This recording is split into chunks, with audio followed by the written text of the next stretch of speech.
हम लोकगीत गायक कलाकार हनुमान दुबे अम्बेडकर नगर से आप सभी श्रोता बंधु के गोड़ छू के प्रणाम करत बानी। आप सबके बीच में एगो निर्गुण लेके आयल बानी। आशा ना पूरा विश्वास बा आप लोग के जरूर पसंद आई। धन दौलत सब धरल रह जाई, जही दिन सने सवा अमर लोक से आई।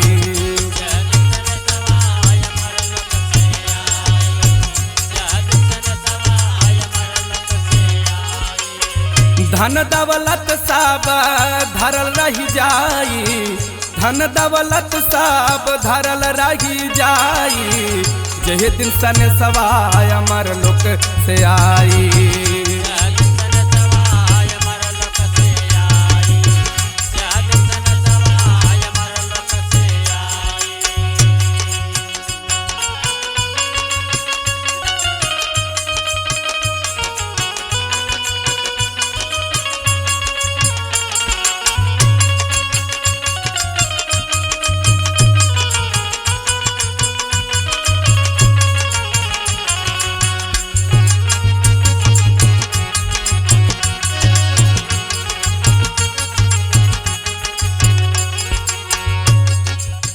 माटी मिल जाई तो हर माटी के तनवा हो,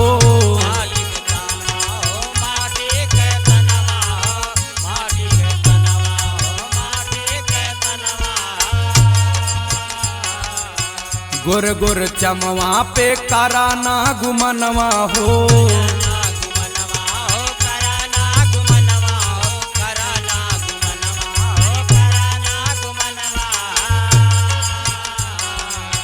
माटी मिल जाई तो हर माटी के तनवा हो, गुर गुर चमवा पे कराना गुमनवा हो।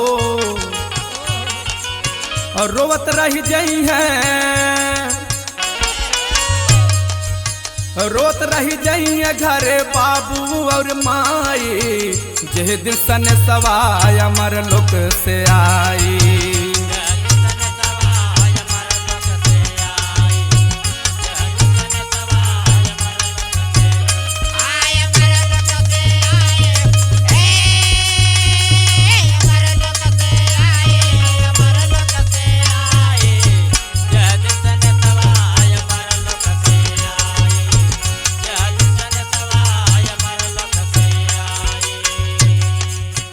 हरियर बसवा के डोलिया बनई है हो,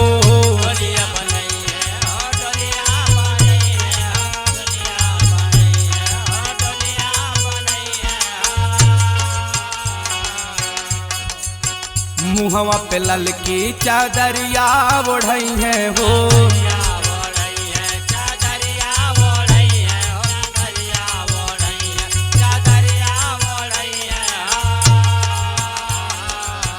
हरियर बसवा के डोलिया बनई है हो, मुहवा पे ललकी चादरिया ओढ़ई है हो।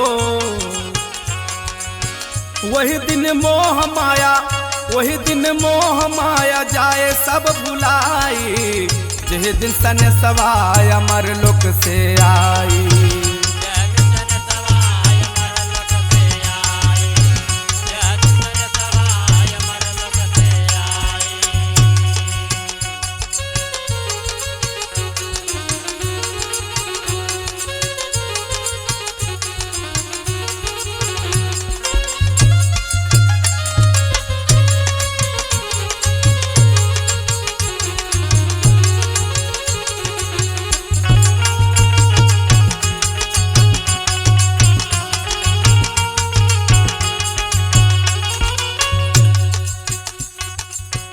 अब से सुधारा भैया आपन रहनिया हो,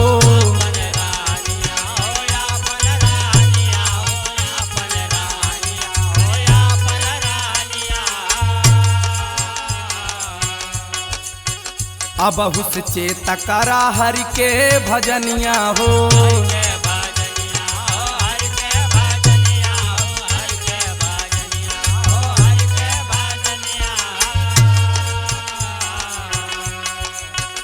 अब से सुधारा भैया आपन रहनिया हो, अब बहुत चेत करा हरि के भजनिया हो।